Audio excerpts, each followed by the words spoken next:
चीजें टर्की में रुकने का नाम नहीं ले रही हैं। अर्दगन की जिद, फ्री फॉल ऑफ करेंसी और इन्फ्लेशन टचिंग न्यू हाइट्स। जब पूरी इकोनॉमी तहस नहस हो गई हो, what should a country do? Definitely जैसा टर्की में हो रहा है वैसा तो बिल्कुल नहीं। Hello and welcome to Ecoholics. Today's topic is how Turkey has spent far beyond its means and became a house of cards जो गिरता जाता है from world's top number 1 और top emerging economy। क्या ओटोमन एम्पायर के successor का हश्र भी उन्हीं की तरह होगा? आइए देखते हैं। तो हुआ क्या? What happened? सबसे पहले मैसिव इन्फ्लेशन। टर्की का inflation has reached 84% in October 2022 and currently it is around 40%. Officials obviously under report कर रहे हैं इस इंफॉर्मेशन को। पेट्रोल पंप्स एम्प्टी हो चुके हैं। People are on roads and against the current government. Middle class सबसे ज्यादा हिट है, इसीलिए वो रोड पे आ गए हैं। अब एक एक करके रीजंस को समझने की कोशिश करते हैं।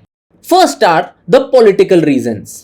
उसमें सबसे पहले देखें तो आता है centralisation of power. Erdogan authoritarian regime past 20 years से फॉलो करवा रहे हैं। इससे सेंट्रल बैंक की ऑटोनॉमी को भी वो हैम्पर करके रखते हैं। उन्होंने 4 सेंट्रल बैंक गवर्नर्स को 2019 से आज तक लेकर निकाल दिया है because they tried to raise interest rates, जो जरूरी भी था।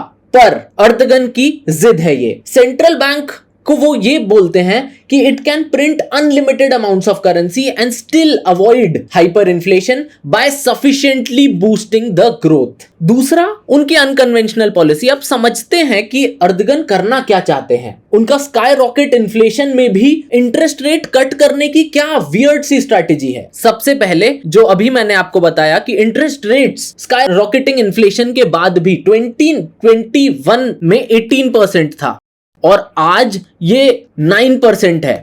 तो ये इंटरेस्ट रेट्स को कट करे जा रहे हैं जबकि इकोनॉमी की नीड कुछ और है।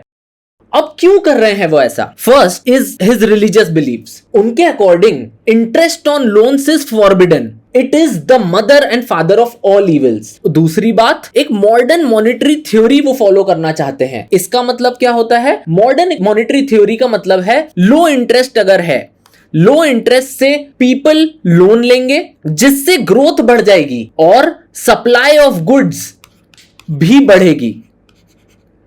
उससे क्या होगा? ज्यादा सप्लाई है तो इन्फ्लेशन अपने आप कंट्रोल हो जाएगा और नीचे आ जाएगा। पर ये वो समझ नहीं रहे हैं कि growth is not able to control inflation right now, इसीलिए अदर मेजर्स को देखना जरूरी है। सप्लाई शॉर्टेजेस से imports are getting costlier and hence interest rates increase करना इज द लास्ट रिजॉर्ट, जो वो नहीं कर रहे हैं। अब आगे की बात करें तो इकोनॉमिक रीजंस भी कुछ हैं। इकोनॉमिक रीजंस में सबसे पहले आता है एक्सेलरेटिंग डेप्रिसिएशन। इसका मतलब क्या है? उनकी करेंसी 30% गिर गई है पिछले साल से। पहले 2014 में it took 2 liras to buy 1 US dollar, पर अब क्या है?